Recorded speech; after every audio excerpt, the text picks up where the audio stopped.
Hey, welcome back to It's a Long Way Through.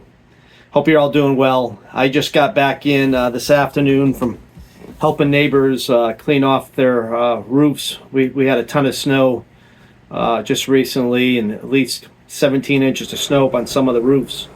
So always fun. I like a lot of people. Sometimes it's daunting to get yourself to thinking about getting up and going out and doing stuff like that, especially multiple jobs, especially on a Sunday afternoon. But it's great when you end up doing with some of the neighbors, and you end up pulling together and working together and getting the jobs done, and that brotherhood, sisterhood of working together as neighbors always puts a smile on my face. But today I wanted to talk to you about some of the earliest memories of Dad and I doing stuff together. And unfortunately, Dad worked a lot. And later, as I got into my early teens and stuff like that, we didn't get a chance to really do a lot together. But there was one particular memory.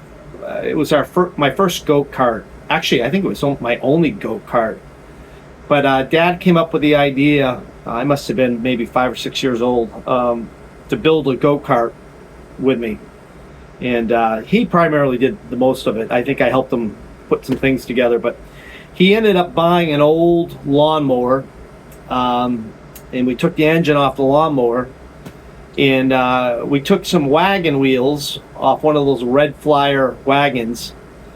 And I'm trying to remember exactly how we did it, but he built out of wood. We built a wooden frame, a body too, with the go-kart engine on the back, and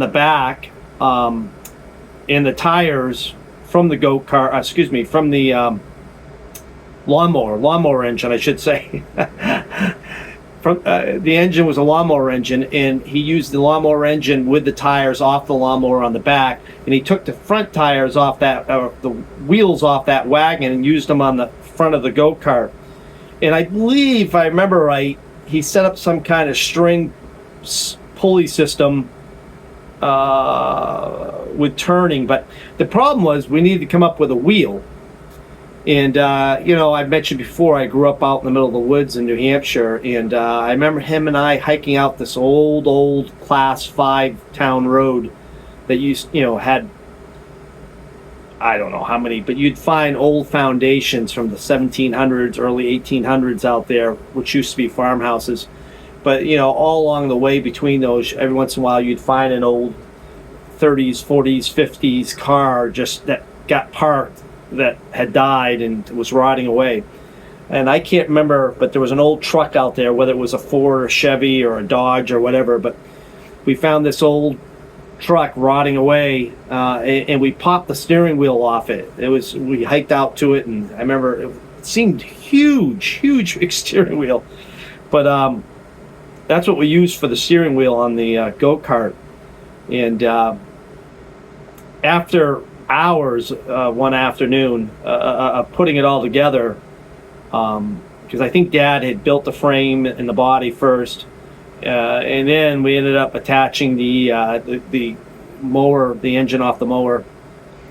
At any rate, we got it all together, attached the wheel, and it was the coolest little thing. I thought it was really cool. Of course, you had to get up. You couldn't go and sit in it. You'd have to come up along the back end of it, choke it, prime it, pull the engine, and the throttle was a lever, and I believe was off the old mower itself. But I would have to get into the go-kart, sit, and reach behind me, and I could control the speed off the lever. And I don't even know what we did for brakes. I can't even remember now. But I remember putting around the old horse farm at the log cabin around with that go-kart. I can't remember whatever happened to it, but that was the coolest thing. And doing that with Dad, it was so much fun. It was probably one of my earliest memories. There's some others, but that's the one I wanted to talk to about today. These memories, these type of things are important. And I think it's important that we document them and write them down and share them with family, and life gets crazy sometimes, and being able to reflect back on that and share those things with my daughters and hopefully with their kids someday, and it's important stuff. So don't take time with dad or mom for granted. I'm fortunate my dad's still around, but these days none of us live forever. So don't take it for granted. But that's it today for the video. I just wanted to share that memory. It popped into my head for some reason in the last 24, 48 hours. Good memory from the 70s, growing up on the little horse farm on the log cabin. But I hope you all take care. I'll look forward to seeing you soon here. Till next time.